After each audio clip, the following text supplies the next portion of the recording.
¿Alguna vez tu propia familia te usó como si fueras solo un cajero automático con patas?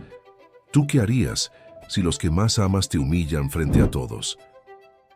Hola, la historia es completamente ficticia y ha sido creada únicamente con fines de entretenimiento.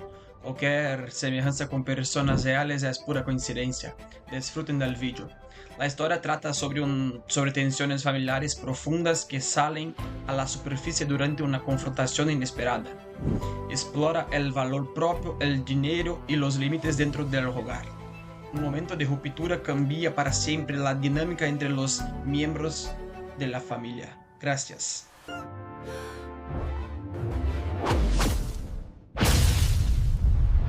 Esta narración es completamente ficticia y ha sido creada únicamente con fines de entretenimiento. Cualquier parecido con personas, nombres, lugares o hechos reales es pura coincidencia.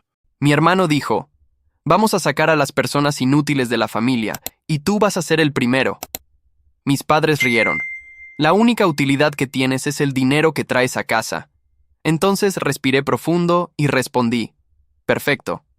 En ese caso, comiencen a empacar sus maletas, porque esta casa es mía.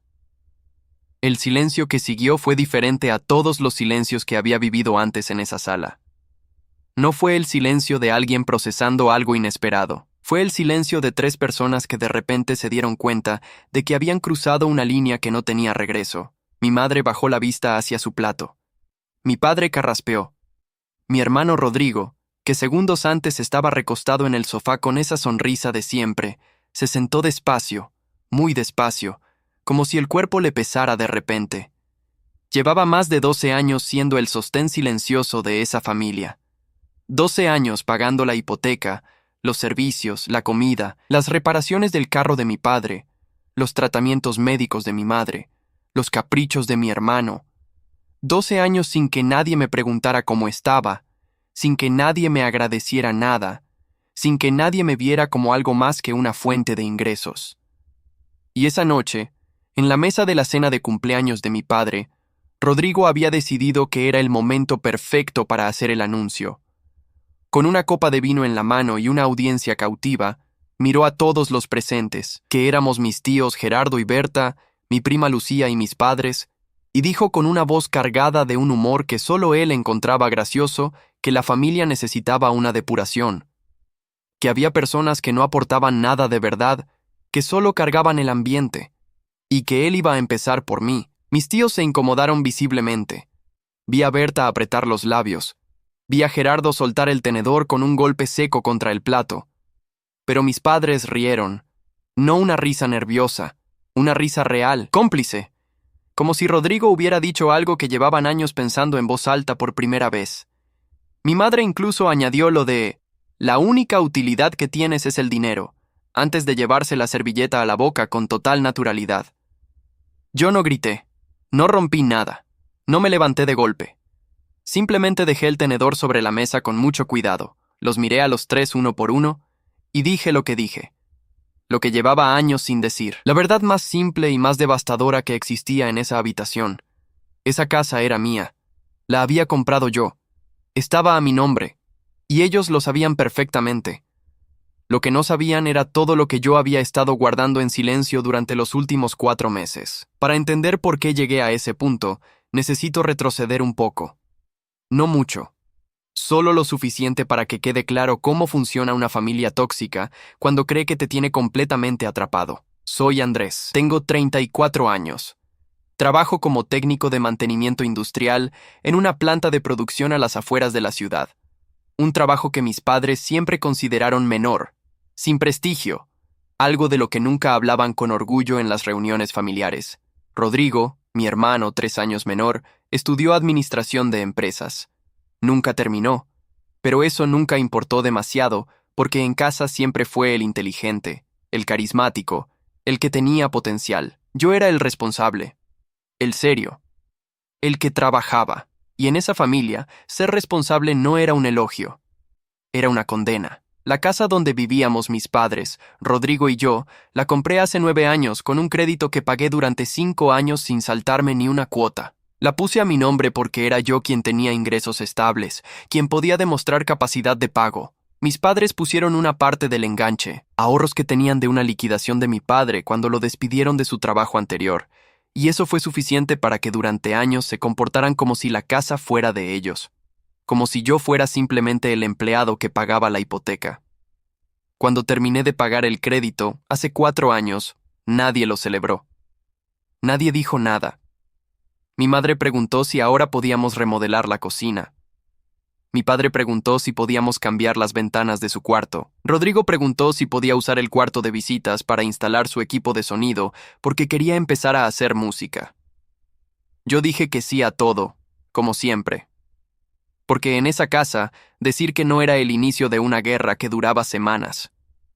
La traición familiar que viví no fue un evento único, fue una acumulación. Fue la vez que Rodrigo le contó a todos en una reunión de fin de año que yo había perdido un bono en el trabajo sin mencionar que lo había perdido porque tuve que pedir días libres para llevar a mi madre a sus citas médicas. Fue la vez que mi padre le prestó a Rodrigo el dinero que yo le había dado para el arreglo del techo, sin decirme nada, y el techo estuvo 3 meses filtrando agua hasta que lo descubrí y lo pagué yo de nuevo. Fue cada cumpleaños mío que pasó sin que nadie en esa casa recordara la fecha, mientras el cumpleaños de Rodrigo era una fiesta planeada con semanas de anticipación. Pero el quiebre real, el que me cambió, ocurrió 4 meses antes de esa cena de cumpleaños de mi padre. Un martes por la mañana, llegué a casa antes de lo habitual, porque la planta había parado operaciones por mantenimiento de emergencia. Entré sin hacer ruido, porque pensé que mis padres estaban durmiendo. No estaban durmiendo. Estaban en la sala con Rodrigo, los 3 sentados, con café, hablando en voz baja con una seriedad que nunca les veía para nada que me involucrara a mí. Me detuve en el pasillo. No fue una decisión de espiar. Simplemente me detuve porque escuché mi nombre y el instinto me congeló ahí. Andrés no va a decir nada, dijo Rodrigo. Nunca dice nada. Ese es su problema y nuestra ventaja. Igual hay que manejarlo bien, dijo mi padre. Si se siente acorralado puede reaccionar mal. ¿Andrés? ¿Reaccionar mal?, dijo mi madre, y soltó una risa corta. Ese muchacho tiene miedo hasta de su propia sombra. Lleva años aguantando todo sin decir nada. No va a cambiar ahora. Rodrigo siguió hablando. Dijo que ya había hablado con un conocido que podía ayudarlos a hacer un proceso para añadir a mi madre como cotitular de la casa. Que una vez que mi madre estuviera en el documento, las decisiones sobre la propiedad serían compartidas, que eso les daba seguridad por si yo hacía alguna locura en el futuro. Mi madre asintió. Mi padre dijo que sonaba bien. Rodrigo dijo que solo necesitaban que yo firmara algunos papeles sin leer demasiado, que él se encargaría de presentarlos de una forma que no levantara sospechas. Me quedé en ese pasillo durante lo que me pareció una eternidad, pero probablemente fueron 4 minutos. Luego salí de la casa con la misma silencio con que había entrado. Me senté en mi carro. Arranqué. Conduje hasta un parque que quedaba a 20 minutos y me estacioné frente al lago artificial que tenía en el centro y me quedé viendo el agua. No lloré. Ya había llorado demasiado en los últimos años por esa familia. En cambio, algo que había estado tibio y confuso en mi interior se volvió frío y completamente claro. Esa tarde llamé a mi primo Ernesto, que trabajaba en una oficina de gestión de documentos. Le conté lo que había escuchado. Me dijo que lo que Rodrigo describía era posible hacerlo de forma fraudulenta si yo firmaba algo sin revisar, pero que si yo estaba alerta, podía bloquearlo fácilmente. También me dijo algo que cambió todo, que si la casa estaba únicamente a mi nombre y yo quería tomar decisiones sobre ella, nadie podía impedírmelo sin mi consentimiento. Esa noche llegué a casa como si nada hubiera pasado. Saludé, cené, vi televisión con ellos y empecé a planear. Durante las siguientes semanas estuve tranquilo, observando. Rodrigo intentó 2 veces presentarme papeles con excusas diferentes. La primera vez dijo que era para un trámite de seguro del hogar. La segunda dijo que era una actualización del contrato de servicios públicos. Las 2 veces los recibí. Dije que los revisaría después y los guardé. Nunca los firmé. Él nunca preguntó directamente. Seguía esperando que yo firmara por inercia, por costumbre, porque siempre lo había hecho. Lo que Rodrigo no calculó fue que esa inercia se había roto el martes en que lo escuché en la sala. Mientras tanto, yo había comenzado a hacer mis propios movimientos.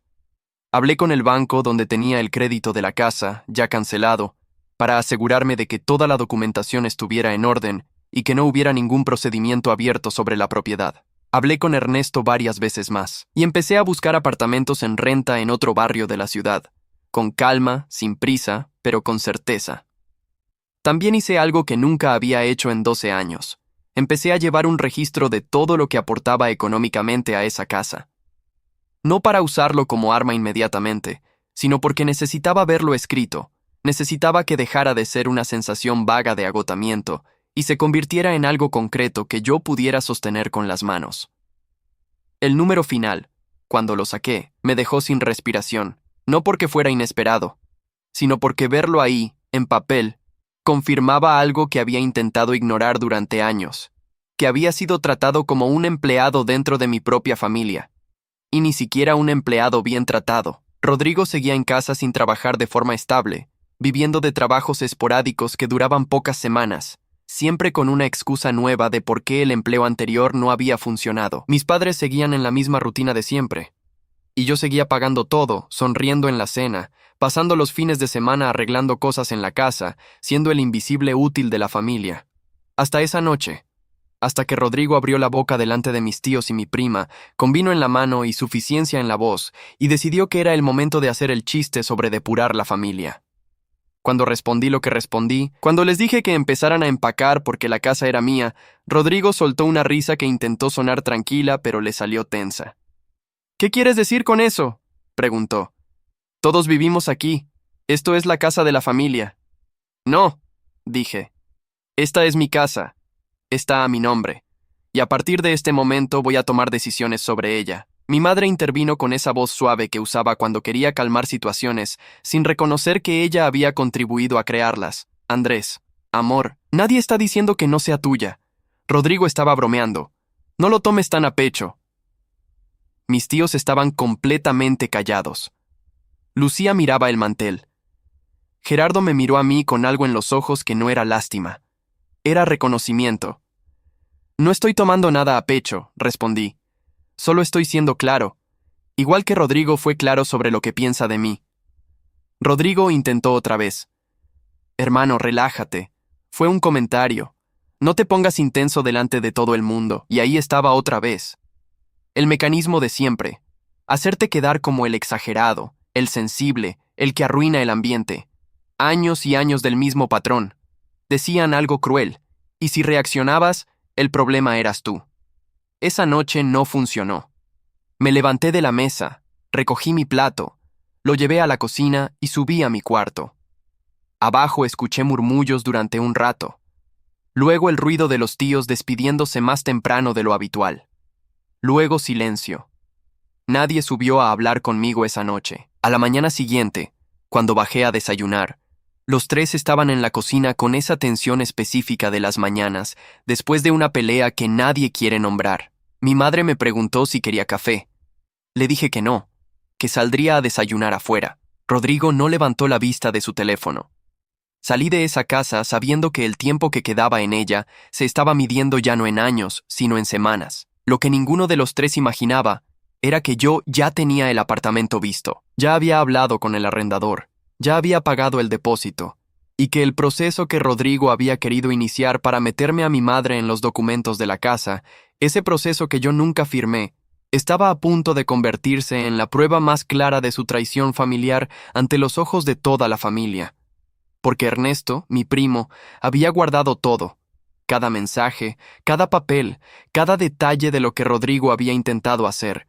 Y yo le había pedido que lo guardara bien. Las 2 semanas que siguieron a esa cena fueron las más extrañas que viví en esa casa. No hubo confrontaciones directas. No hubo gritos. Hubo algo peor. Una normalidad forzada que todos fingían mantener, mientras por debajo cada uno movía sus piezas en silencio. Mi madre me trataba con una amabilidad exagerada que nunca había tenido conmigo en condiciones normales. Me preguntaba si quería que me guardara comida cuando llegaba tarde, si necesitaba que le lavara algo de ropa, si estaba bien. Yo respondía con monosílabos amables y seguía con mis cosas. Sabía exactamente lo que estaba haciendo. Intentaba recalibrar la situación, ponerme en el lugar de siempre, hacerme sentir que la familia tóxica que me rodeaba era en realidad una familia que me quería y que simplemente había tenido un mal momento. Rodrigo, en cambio, optó por ignorarme casi completamente. Pasaba por mi lado en el pasillo sin decir nada. En las comidas hablaba con mis padres como si yo no estuviera. Una tarde lo escuché decirle a mi madre en la cocina, en voz baja pero no lo suficiente, que yo estaba sacando las cosas de contexto y que en unos días se me iba a pasar. Mi madre respondió que sí, que así era yo, que siempre me costaba soltar las cosas pero que al final siempre volvía a la normalidad. Escuchar eso fue como agua fría en la cara. No dolor, claridad. Esa semana hablé 2 veces con Ernesto. La primera vez para confirmar que los papeles que Rodrigo me había presentado, esos que nunca firmé, eran exactamente lo que yo había sospechado.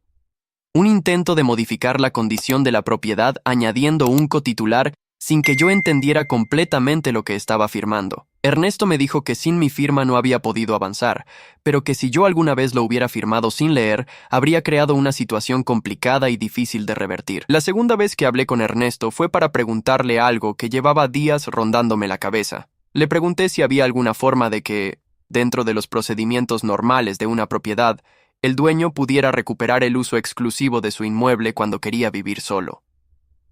Ernesto me explicó que sí, que existía un proceso formal para eso, que implicaba notificación por escrito con un plazo razonable, que el plazo dependía de las circunstancias, pero que 30 días era algo completamente estándar y válido. 30 días. Lo repetí en silencio mientras conducía de regreso a casa esa tarde. El apartamento que había arrendado estaba disponible desde el 1 del mes siguiente. Quedaban exactamente 26 días para esa fecha. Si enviaba la notificación esa semana, los tiempos cuadraban perfectamente. Esa noche, sentado en mi cuarto con la puerta cerrada, redacté la carta. La escribí 3 veces antes de quedar conforme con el tono. No quería que sonara agresiva. No quería que sonara suplicante. Quería que fuera lo que era. Una comunicación clara, respetuosa en la forma y absolutamente firme en el contenido. Les informaba que había tomado la decisión de vivir solo, que la casa pasaría a ser de uso exclusivo mío a partir del 1 del mes siguiente, y que contaban con 30 días para organizar su mudanza. Les deseaba que encontraran un lugar adecuado y les aclaraba que estaba dispuesto a hablar con calma sobre cualquier logística práctica que necesitaran resolver. Imprimí 3 copias. Las puse en sobres separados con el nombre de cada uno. Las dejé sobre la mesa del comedor un jueves por la mañana antes de salir al trabajo, junto a la cafetera, donde era imposible no verlas. Cuando llegué esa tarde, los 3 estaban esperándome en la sala. Mi madre tenía los ojos rojos. Mi padre estaba de pie con los brazos cruzados. Rodrigo tenía la carta abierta en la mano y una expresión que yo nunca le había visto. Desconcierto real, sin barniz de arrogancia encima. ¿Qué es esto?, preguntó mi padre antes de que yo pudiera cerrar la puerta. Es lo que dice, respondí. Me senté en el único sillón que quedaba libre frente a los 3, con la mochila todavía colgada al hombro. Andrés, mi madre usó ese tono. El tono de madre herida. ¿Nos estás echando de nuestra propia casa? De su casa no, de mi casa sí. Lo dije sin dureza, sin elevar la voz. Solo con la precisión de alguien que lleva semanas pensando exactamente en cómo decir esto. Rodrigo intentó su táctica habitual. Se levantó, caminó hacia mí y adoptó ese tono fraternal que sacaba cuando quería manipular sin parecer que manipulaba. Mira, hermano, entiendo que estás molesto por lo de la cena. Yo me pasé, ok, lo reconozco. Pero esto, agitó la carta en el aire. Esto es una exageración. Somos tu familia. No puedes simplemente echarnos a la calle. No los estoy echando a la calle, dije. Les estoy dando 30 días. Eso es tiempo más que suficiente para encontrar un lugar.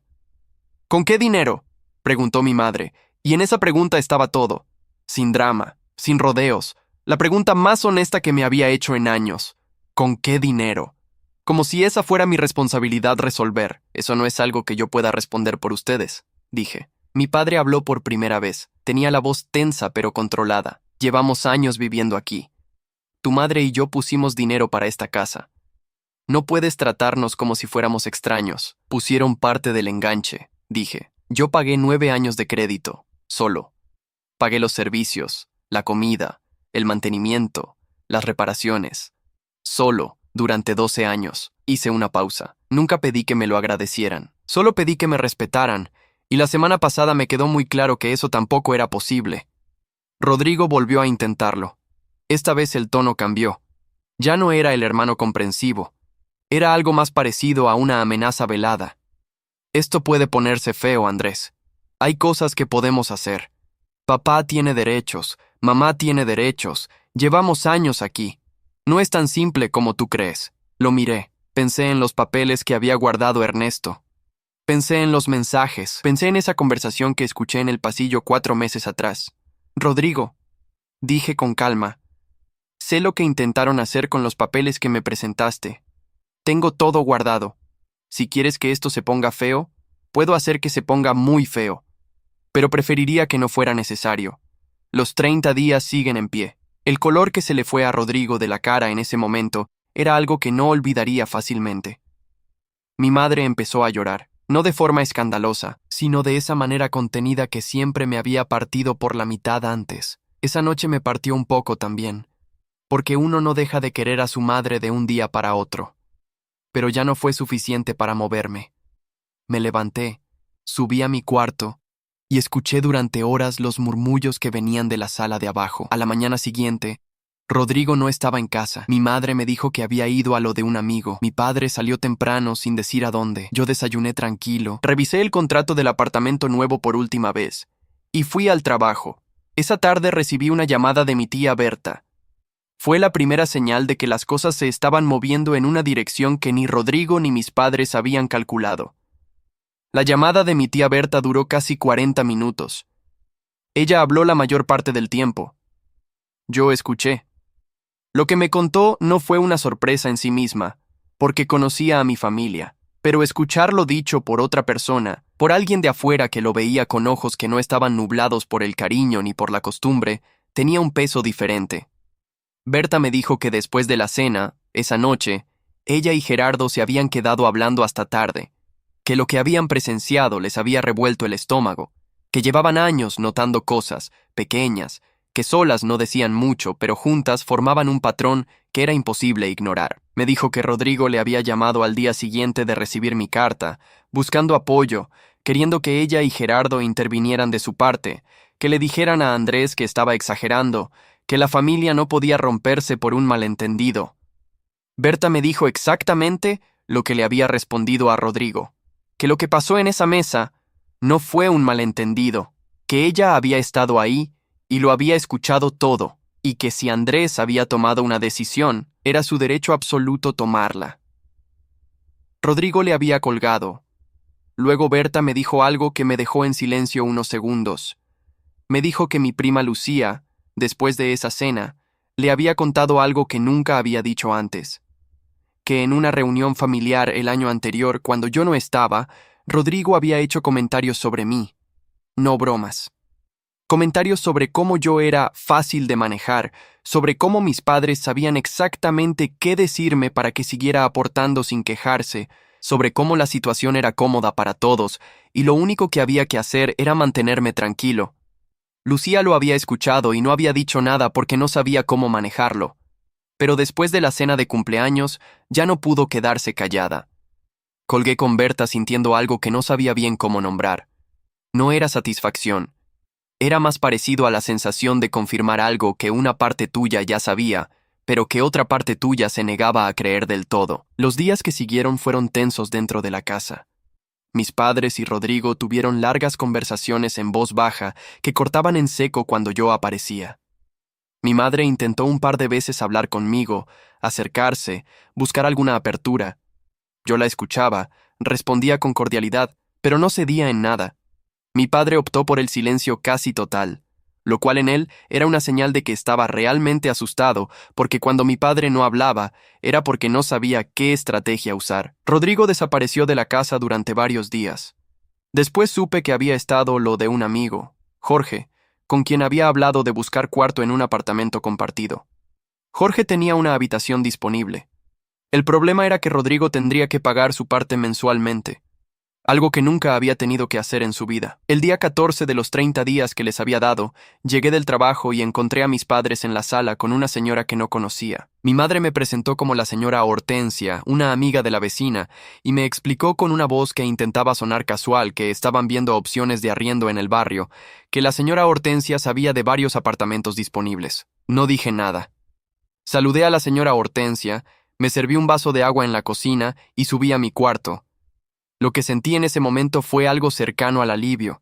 Significaba que estaban buscando, que la realidad había entrado. Esa semana empecé a organizar mi propia mudanza. Comencé a empacar las cosas de mi cuarto despacio, en cajas que guardaba en el closet para no generar una confrontación innecesaria antes de tiempo. Hablé con un par de compañeros de trabajo que tenían camioneta para pedirles ayuda para el día del traslado. La tensión en la casa llegó a su punto más alto el día 22, cuando Rodrigo volvió y anunció en la cena que él ya tenía solucionado lo suyo, que se iba lo de Jorge, pero que mis padres todavía no habían cerrado nada y que el proceso estaba siendo injusto e innecesariamente apresurado. Lo dijo mirándome directamente, con una frialdad que no era la frialdad de alguien que acepta la situación, sino la de alguien que todavía está buscando la forma de voltearla. «Todavía tienen 8 días», dije. «Eso es tiempo suficiente».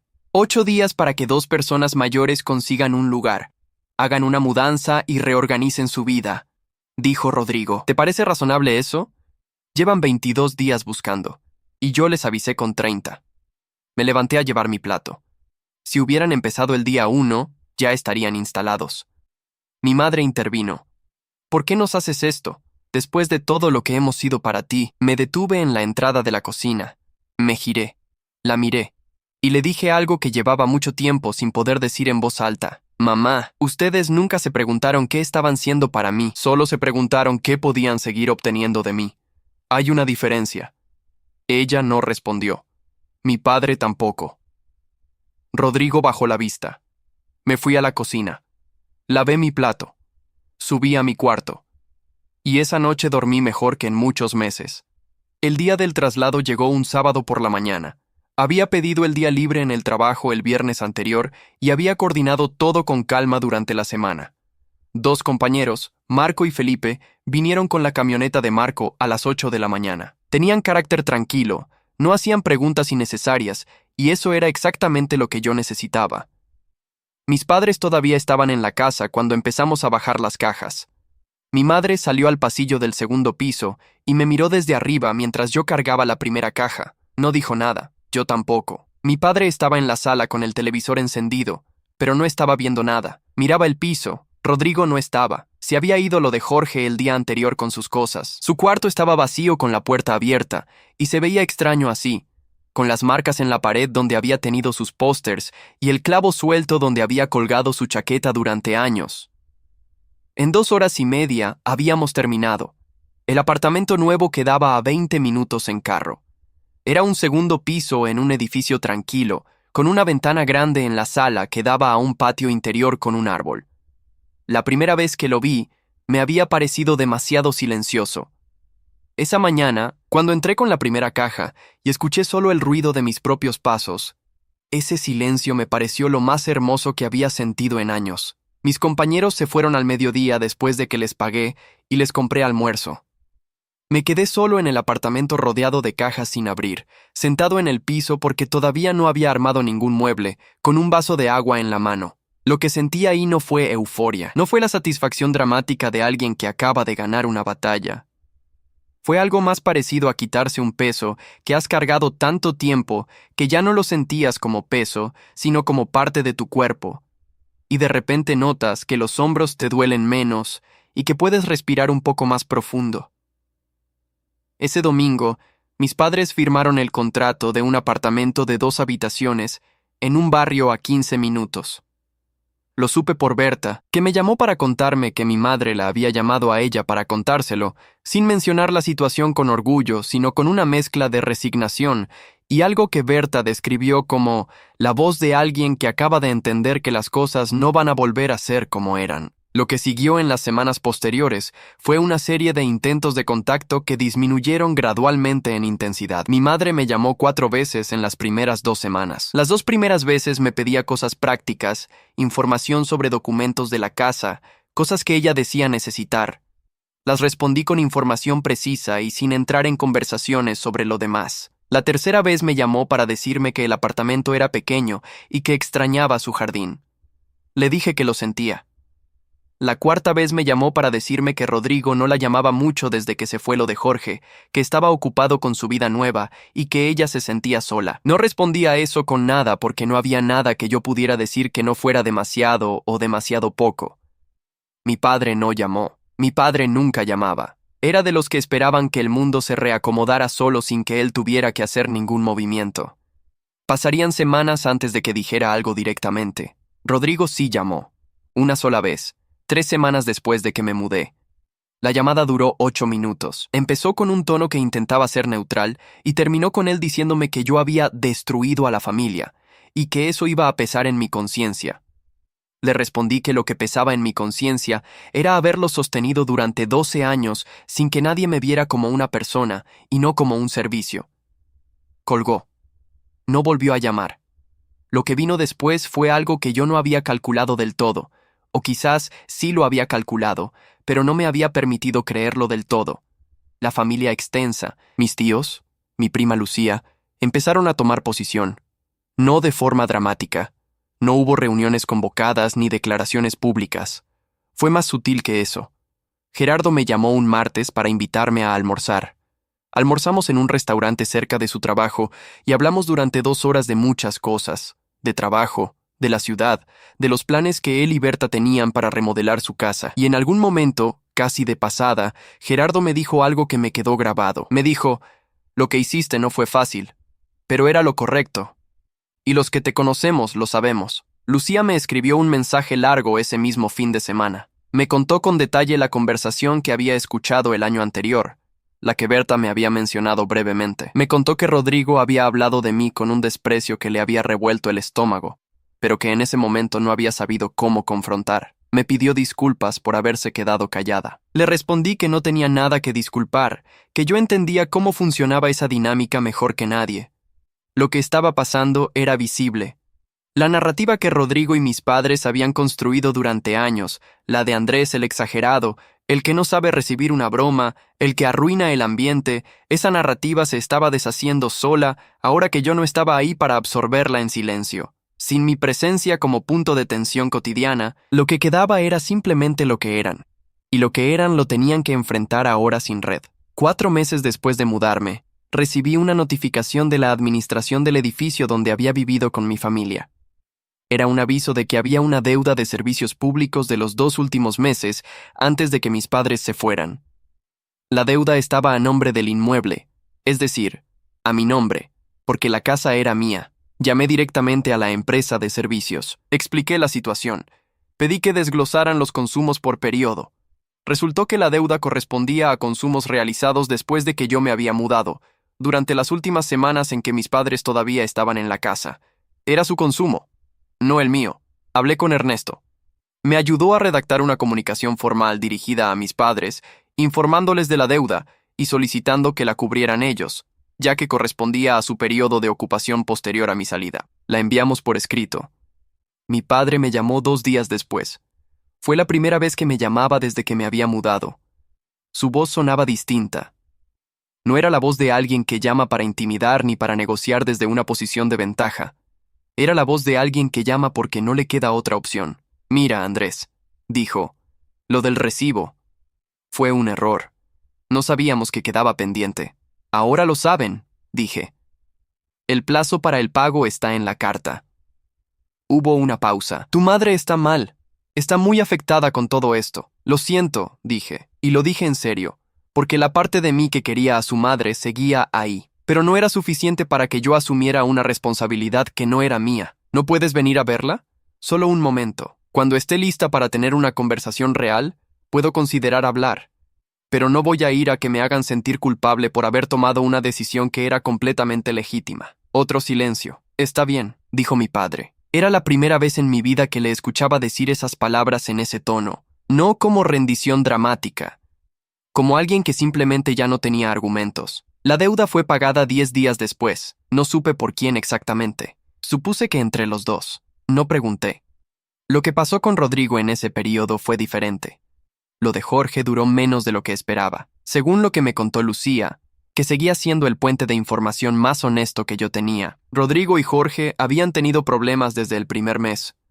Rodrigo no pagaba su parte a tiempo, dejaba la cocina sucia, invitaba gente sin avisar. Jorge, que sí tenía las cosas claras, le pidió que se fuera al tercer mes. Rodrigo terminó regresando donde mis padres al nuevo apartamento.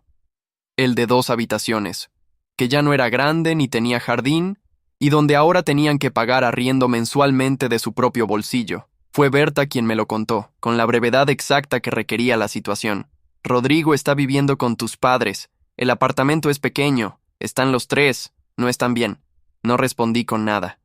No porque no sintiera nada, sino porque lo que sentía era demasiado simple para traducirlo en palabras.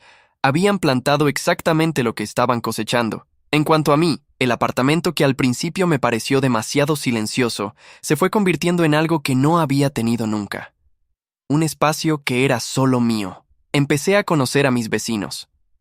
La señora del primer piso, doña Miriam, que tenía 2 gatos y siempre tenía el radio encendido. El joven del apartamento del frente, Pablo, que estudiaba ingeniería, y a veces me pedía prestado el destornillador. Pequeñas cosas que en otra vida me habrían parecido insignificantes y que ahora me parecían exactamente lo que necesitaba. Empecé a dormir sin despertarme a las 3 de la mañana, con esa tensión vaga que había cargado durante años, sin saber nombrarla. Empecé a llegar a casa los viernes por la tarde y sentir que llegaba a algún lugar que me pertenecía de verdad, no solo en el papel de la escritura. En el trabajo las cosas también habían cambiado. Sin el agotamiento constante de sostener una situación que me drenaba emocionalmente, tenía más energía, me concentraba mejor. Mi supervisor me comentó que había notado un cambio en mí, que parecía más enfocado. Le dije que había resuelto algunas cosas personales. Él asintió sin preguntar más. 6 meses después de mudarme, Lucía me llamó una tarde para contarme algo. Me dijo que había estado con mis padres el fin de semana anterior, que había ido a visitarlos porque Berta le había pedido que pasara a ver cómo estaban. Lo que encontró no fue lo que ninguno de nosotros habría esperado ver. No porque fuera dramático, sino porque era exactamente lo contrario. El apartamento era ordenado pero apretado. Rodrigo tenía sus cosas en el cuarto de visitas, que en realidad era un cuarto muy pequeño sin ventana. Mis padres dormían en el cuarto principal. Compartían el único baño. La sala era pequeña y el televisor era el mismo que habían tenido durante años en una sala 3 veces más grande, y ahora parecía desproporcionado. Mi madre le había preparado café y había hablado mucho. Lucía me dijo que mi madre habló sobre todo de cosas del pasado, de cuando éramos chicos, de cómo había sido la casa antes. No habló de mí directamente. Pero en algún momento, cuando Rodrigo salió a comprar algo, y quedaron solas, mi madre le dijo a Lucía algo que Lucía quería que yo supiera. Le dijo que a veces pensaba que se habían equivocado conmigo, que no lo decía para que Lucía me lo dijera como mensaje. Lo dijo sin más, como alguien que piensa en voz alta algo que lleva tiempo dándole vueltas. Lucía me lo contó igualmente porque creía que yo tenía derecho a saberlo. No le respondí a Lucía nada elaborado. Le dije gracias por contarme, y seguí con mi tarde. Lo que sentí cuando colgué fue difícil de definir. No fue venganza. No fue satisfacción del tipo que te imaginas cuando fantaseas con que alguien que te hizo daño finalmente lo reconoce. Fue algo más parecido al cierre que llega demasiado tarde para cambiar algo, pero que de todas formas llega y de alguna manera importa. Rodrigo, según lo que Lucía me contó en esa misma llamada, estaba trabajando en un almacén de distribución.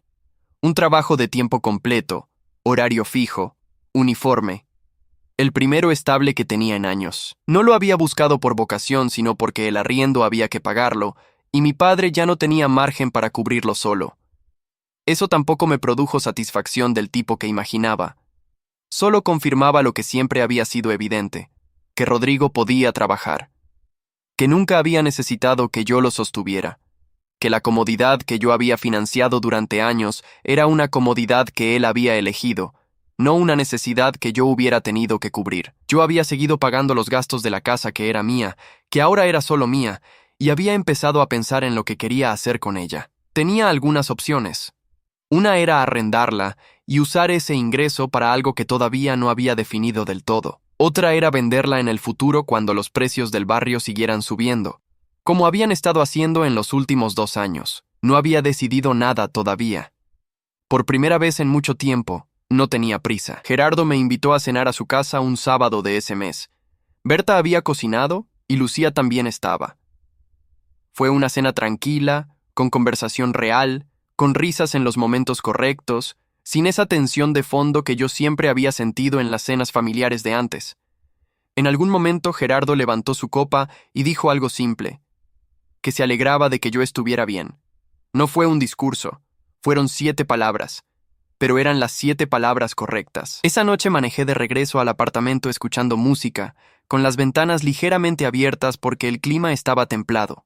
Estacioné, subí, puse a calentar agua para el té que había empezado a tomar por las noches, y me senté en la sala con la única lámpara de pie encendida y el resto del apartamento en penumbra. La familia tóxica que había sostenido durante 12 años estaba a 15 minutos de distancia, apretada en un apartamento pequeño, enfrentando por primera vez las consecuencias de haber tratado a una persona como si fuera un recurso renovable en lugar de un ser humano. Rodrigo guardaba sus cosas en un cuarto sin ventana y madrugaba para llegar al turno del almacén. Mis padres vivían con la incomodidad silenciosa de saber que habían calculado mal, que habían apostado a que yo nunca reaccionaría, y que esa apuesta les había costado exactamente lo que merecía costarles. Y yo estaba aquí, con mi té, con mi silencio, con mi apartamento que olía a madera limpia y a la colonia que usaba desde hacía años, sin que nadie me dijera nunca que olía bien.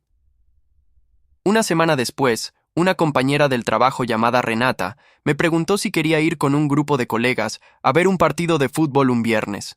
Dije que sí casi antes de que terminara de hacer la pregunta. Fui. Fue una noche normal, sin nada extraordinario, con gente que reía por cosas simples y que no me pedía nada a cambio de mi compañía. Volví a casa esa noche caminando las últimas 4 cuadras porque el clima lo permitía y porque quería ese tiempo solo, moviéndome por las calles con las manos en los bolsillos y la ciudad haciendo su ruido habitual alrededor. Fue en esas 4 cuadras que me di cuenta de algo que no había sabido nombrar hasta entonces. No estaba recuperándome de algo. Estaba, por primera vez en mucho tiempo, simplemente viviendo. Hay una diferencia enorme entre las dos cosas, y vale todo lo que costó encontrarla. Si alguna vez sentiste que tu familia te usó como una herramienta y no como una persona, ¿qué fue lo más difícil de decidir poner un límite? Cuéntame en los comentarios. Y si conoces a alguien que necesita escuchar esta historia, compártela. No olvides dejar tu like y suscribirte al canal. Eso me ayuda más de lo que imaginas.